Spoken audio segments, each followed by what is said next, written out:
Olá, muito boa noite para todo mundo. É com grande satisfação que a comitiva viajadeira do Terra Viva DBO na TV pede aos companheiros e companheiras desta freguesia hospitaleira o privilégio da sua atenção.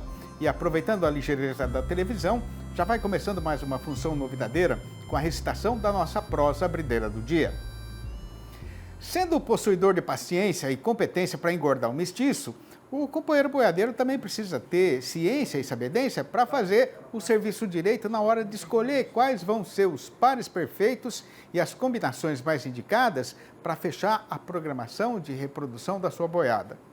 E antes de dar um passo arriscado, é aconselhado ao pecuarista conversar antes com um especialista neste riscado, né? Participando aqui da nossa sessão chamada Raças e Cruzamentos com o zootecnista Alexandre Zadra.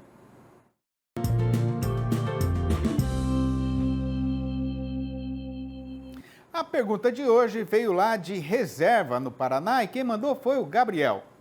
Ele trabalha com Nelore e está querendo melhorar o seu rebanho para ter maior ganho de peso e mais precocidade. Aí, para escolher o touro para ser usado em cima das matrizes Nelore, né, ele está em dúvida entre Braford, Hereford, Angus ou Canchim. E outra questão é qual é a melhor raça para cobrir as novilhas cruzadas que vão nascer. A mesma do pai, alguma outra ou o próprio Nelore? Pois então, vamos todo mundo prestar atenção e assuntar o que é que o Zadra vai falar.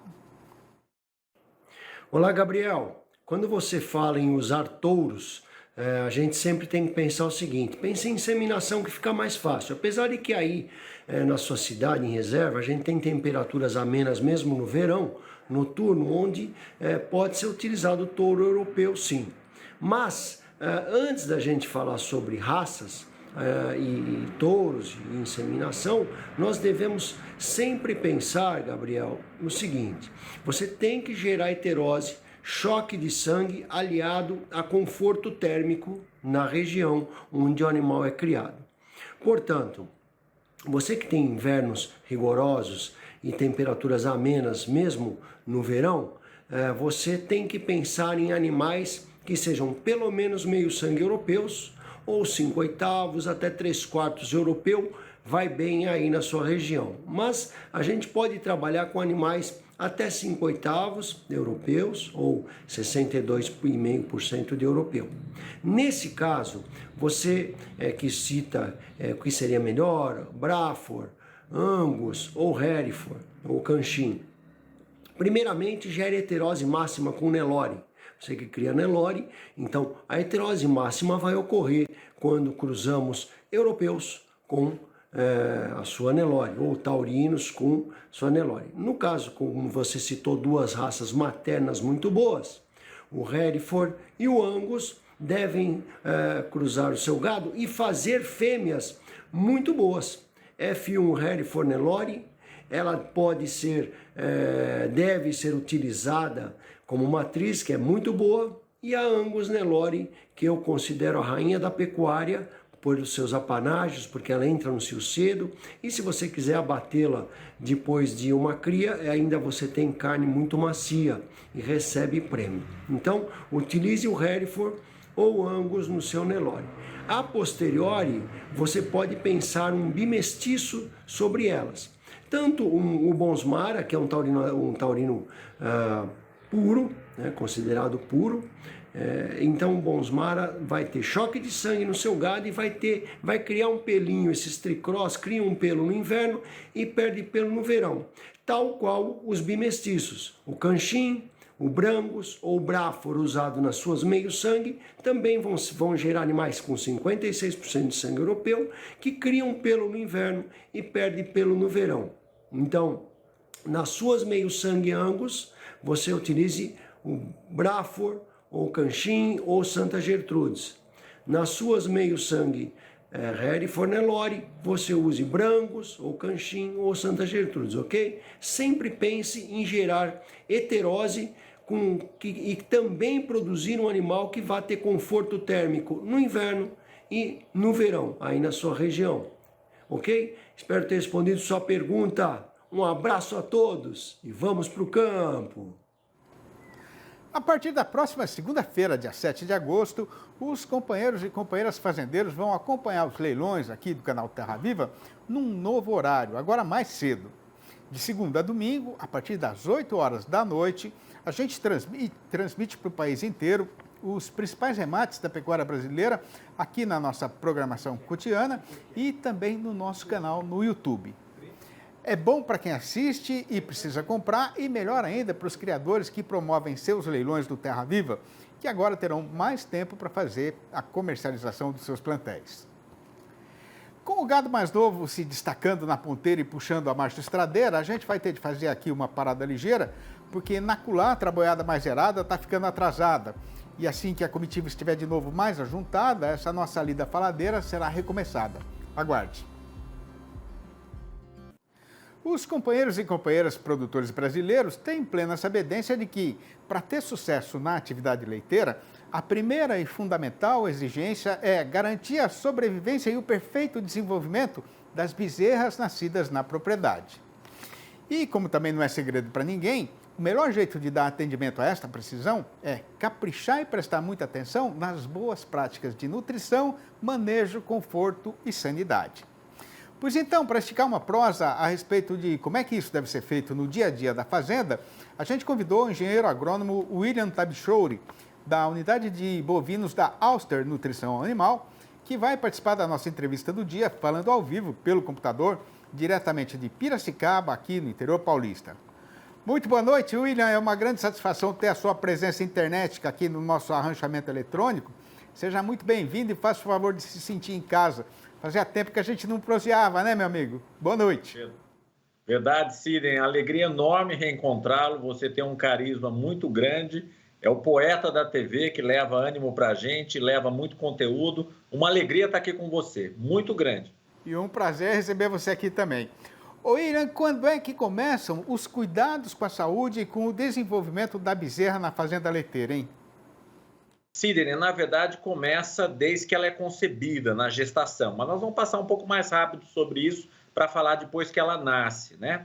Então, cuidados especiais no pré-parto, com a parturiente, é muito importante para que a gente tenha um parto adequado, ou seja, um parto sem dificuldade, a gente tenha a bezerra nascida saudável e a mãe, obviamente, sem complicações no parto. Esse é o primeiro cuidado, né? Depois nós vamos falar já da bebezinha aí, certo, Sidney? Isso que eu ia te perguntar, qual que deve ser o procedimento do produtor na hora em que a vaca vai dar cria, né, e nos primeiros momentos depois do nascimento? Bacana. Então, hoje a gente tem baias maternidade, né? O cuidado é muito grande com esses animais. A pecuária leiteira no país, graças a Deus, vem evoluindo e dando saltos de produtividade. Então, acabou de ter o parto. O primeiro cuidado, tá, Sidney? Acabou de ter o parto. Essa bezerra precisa ingerir colostro e nós temos que fazer a cura do umbigo. Então, para começar com o pé direito, colostragem e cura de umbigo. E a colostragem tem que ingerir colostro de boa qualidade nas primeiras horas de vida. Para ter uma regra prática, eu gosto de coisas práticas, né? A gente gostaria que essa bezerra ingerisse aí 10% do seu peso vivo nas primeiras 6 horas de vida. E hoje existem inúmeros trabalhos mostrando bezerras que ingerem mais colostro de melhor qualidade vão produzir mais leite na sua primeira lactação e ter aumento da sua vida produtiva. Olha que coisa bacana. Uhum. Muito bom, né? Ô, William, isso o produtor já sabe, né? Mas é sempre bom a gente repetir para ficar muito claro o que é que pode acontecer se a bezerra não mamar o colostro na hora e na quantidade recomendadas. Ô, Sidney, eu vou parafrasear vocês. Isso daí é perder um pênalti numa final de Copa do Mundo, tá? Então, não tem como lamentar o leite derramado. Se a gente não faz uma devida colostragem, uma cura de umbigo, nós vamos ter complicações à frente e o que é triste, hein? São complicações irreversíveis. Dá a impressão que a gente está chovendo no molhado, né? Todo mundo fala, tem que ingerir colostro, tem que ter cura de umbigo, mas a gente faz questão de começar com essa prosa e eu já salto na segunda prosa que é tão importante quanto a primeira. A bezerra, ela nasce com uma dificuldade de homeotermia, né? Ou seja, de manutenção da sua temperatura corpórea. ela tem uma zona confortável de 17, 18 graus a 25 graus. Hoje de manhã eu estava no Vale do Paraíba, nós amanhecemos lá com 6 graus. E à tarde nós chegamos à temperatura de 32, 34 graus. Então a bezerra não consegue fazer a sua homeotermia nessas condições. O que é importante? Alojá-las em baias individuais e a gente ter bastante palha na cama para que ela faça uma espécie de um ninho e que ela consiga controlar a sua temperatura. Se está muito frio, ela não perde calor, e se está muito quente, ela não sofre com estresse térmico. Literalmente, ela faz um ninho para ela ficar ali. Esse é um cuidado também muito importante, tá, Sidney? Agora, William, por quanto tempo ou até que idade, né, que a bezerra deve ficar nesse alojamento especial aí que você está falando que parece um ninho, né, que ela tem que fazer quase como se fosse um ninho? Bacana. Trabalhos desenvolvidos na Holanda, se a gente separar as bezerras nos primeiros 30 dias dos animais mais velhos e mantê-los aí em baias individuais de preferência, nós vamos controlar as doenças respiratórias, principalmente a pneumonia e a tuberculose, não só nessa fase inicial, como nas fases subsequentes. Então, nós recomendamos manter essas bezerras em baias individuais e, de preferência, separadas das mais velhas. Daí nós estamos falando agora já do aleitamento como um todo. A bezerra nasce como monogástrico, ou seja, ela não tem o rumen desenvolvido, né? Então, a gente precisa fornecer alimentação láctea e, num período que vai de 2 meses e meio a 3 meses, essa bezerra sai de monogástrico ingerindo lácteo e ela vai passar por 3 dietas distintas. Uma é só dieta líquida, à base de leite ou sucedâneo lácteo.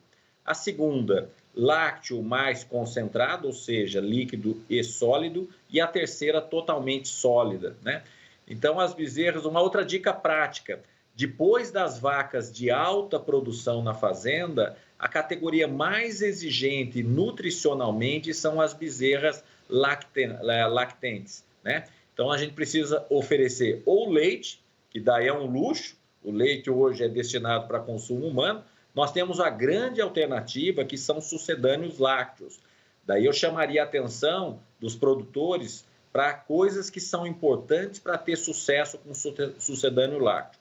Primeiro, escolher um produto de alta qualidade, que é feito à base de ingredientes lácteos e que não tenha fibra. A bezerra, como eu falei na fase inicial, não digere fibra. Segundo, a gente atentar para a qualidade da água. A gente precisa oferecer para a bezerra água potável. A água é o principal veículo de doenças. E se a bezerra tem dieta líquida, ela não só ingere água junto com o sucedâneo, como ela vai ingerir água para o seu consumo próprio, né?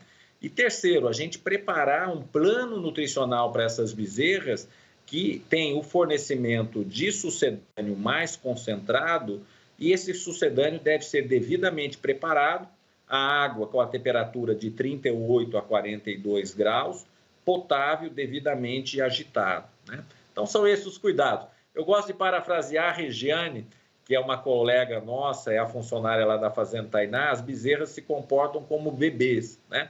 Então, se a gente tem um bebê em casa, a gente vai tomar o máximo cuidado para alimentá-lo, preparar a mamadeirinha, né? Se ele não tiver em aleitamento materno, tem que preparar essa mamadeirinha. É o mesmo são com as bezerras, Sidney. O pessoal fala muito do sucedâneo lácteo, né? O que vem a ser isso, para quem ainda não conhece? Sidney, muito bacana. O que acontece? Acabei de falar, o leite é o alimento mais... Eu sou suspeito de falar leite, né? A minha vida inteira, eu já estou nos meus 55 anos de idade, a minha vida inteira eu vivi com leite. Primeiro na fazenda do meu pai, tirando na mão, depois no colégio agrícola em Jacareí, depois em Piracicaba, depois andando 25 países aí atrás de vaca de leite, né? Mas a parte disso, a parte dessa paixão e do respeito que a gente tem pelo leite e pela pecuária leiteira, o leite é o alimento mais completo que tem. E o leite é o que nos fazem mamíferos a escala evolutiva mais elevada dentre os animais. É a única espécie, olha que coisa bacana, é a única espécie que produz alimento próprio para o seu descendente. Então, a gente estuda isso em zoologia, às vezes a gente se esquece disso, né?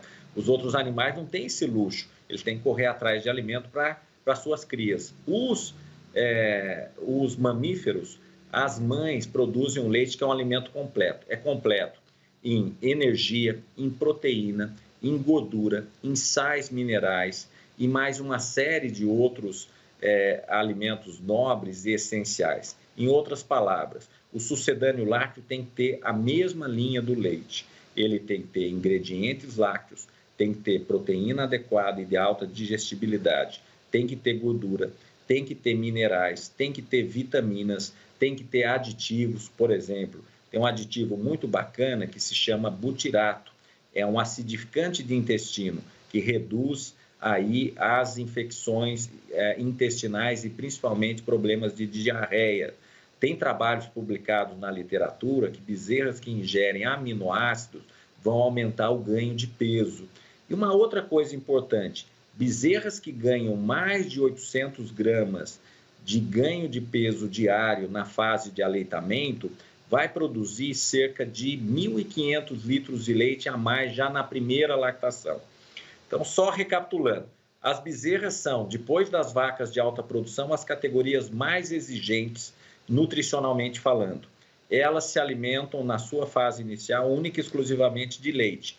Se a gente quer entregar um sucedâneo, esse sucedâneo tem que ser, no mínimo, com o valor nutricional e disponibilidade biológica do leite. Isso é o sucedâneo, um alimento completo que vem em pó para preparar na fazenda, o que ajuda muito o manejo, né? A primeira conveniência do sucedâneo é essa, desvincula o manejo das bezerras da ordenha, então a gente tem essa possibilidade. A segunda, você produz a quantidade que você vai consumir no dia a dia, então se eu estou consumindo hoje 100 litros de leite para as bezerras, a gente produz 100 litros de sucedâneo, se amanhã é 120, a mesma coisa, e nós destinamos o leite para o consumo humano, para a venda, para o laticínio. Com um detalhe, viu, Sidney? Isso é muito importante. O sucedâneo é mais barato do que o leite. Talvez seja o único insumo que entra numa propriedade leiteira e o produtor, no dia seguinte, vende mais leite. Com a receita do leite, ele paga o sucedâneo e ainda sobra dinheiro no bolso para ele. Que bom, isso que é mais interessante, né? Ô, ele queria agradecer demais a sua presença. Vamos ver se a gente não demora para fazer mais uma prosa aqui. Obrigado pela aula e até uma próxima vez. Grande abraço, William. Quem sou eu para dar uma aula para você, que é um professor para a gente? Eu estou te devendo um café, eu estou te devendo um queijo e eu estou te devendo uma cachaça que eu vou levar a Coração de Minas para você. E falo isso porque eu tenho prazer em encontrá-lo pessoalmente, meu querido. Obrigado. Já está convidado. Um grande abraço, William. Até a próxima. Fica com Deus. Deus te abençoe. Amém. O tempo não muito quente nem muito frio ajudou e a comitiva já chegou no Remanso do Rio, que é o ponto certo para o descanso da boiada e da pionada. Mas o amigo não sai de perto da televisão porque esta parada é ligeira e é já que a gente vai recomeçar a função, pegando para destrinchar o noticiário do mercado do boi gordo, que tem hoje a seguinte manchete avisadeira. O movimento no balcão do açougue ainda está vagaroso e sonolento, mas com o avançamento do calendário e o pagamento do salário ao trabalhador empregado e mais a comemoração do Dia dos Pais, que não demora para chegar, o povo do mercado agora já está mais esperançoso de que a situação há de melhorar. O Terra Viva DBO na TV volta em um instante só. Aguarde. Estamos de volta e o que tem para ser contado é que, com o agosto já estriado e entrado no calendário, o pagamento do salário ao trabalhador já saiu em muitas empresas por todo o Brasil, mas a maioria ainda vai depositar o dinheiro nos próximos dias. Por conta disso, o açougueiro ainda não viu um aumento mais substancioso do movimento no seu estabelecimento, mas já está mais esperançoso a respeito de uma melhora na situação, não só por causa do recebimento do ordenado pelos funcionários empregados, como também por causa da comemoração do Dia dos Pais, que agora não demora mais quase nada para chegar, né? De qualquer maneira, ninguém está achando que vai ter aí uma enchente de gente querendo comprar carne para encher a geladeira logo de uma vez. Primeiro, por conta do apertamento financeiro da população brasileira, que há muito tempo está tendo de passar um mês inteiro escolhendo a mistura mais barata para acompanhar o arroz com feijão. Pois é verdade verdadeira mesmo que o preço da carne bovina andou caindo no comércio varejista nessas semanas derradeiras, mas a amiga pecuarista sabe perfeitamente que isso não foi, nem de longe, suficiente para fazer o consumo voltar ao que ele já foi em anos passados. Por outro lado, conforme também já é da sabedência dos companheiros fazendeiros, o boi está perdendo a briga com a concorrência, especialmente no caso do frango, que teve recentemente um crescimento na produção e, como lógica consequência, uma queda na cotação. Já em relação ao setor exportador, o resultado do mês passado, como já foi falado aqui, teve uma ligeira redução no volume embarcado, que não estava sendo esperada, e mais um forte desabamento no valor apurado pelos frigoríficos brasileiros. Isso deixou todo mundo meio assombrado a respeito do rumo que está sendo tomado pelo carretão neste mercado. Ainda não serve de consolação, mas a novidade é uma pequena aliviação na questão cambial, com o dólar fazendo o devorteio, agora mesmo nesta quinta-feira que está sendo arrematada, e recuperando parte do valor que tinha sido perdido para o real, o que melhora a renda de quem vende carne ou qualquer outra coisa lá para fora, né? Juntando tudo, no balanço do dia da Scott Consultoria foram apuradas mudanças nas cotações em 8 das 32 regiões pesquisadas no Brasil inteiro. E, diferentemente do que vinha acontecendo ultimamente, a arroba caiu em 7 destas praças, mas em uma única e solitária ela já andou na direção contrária.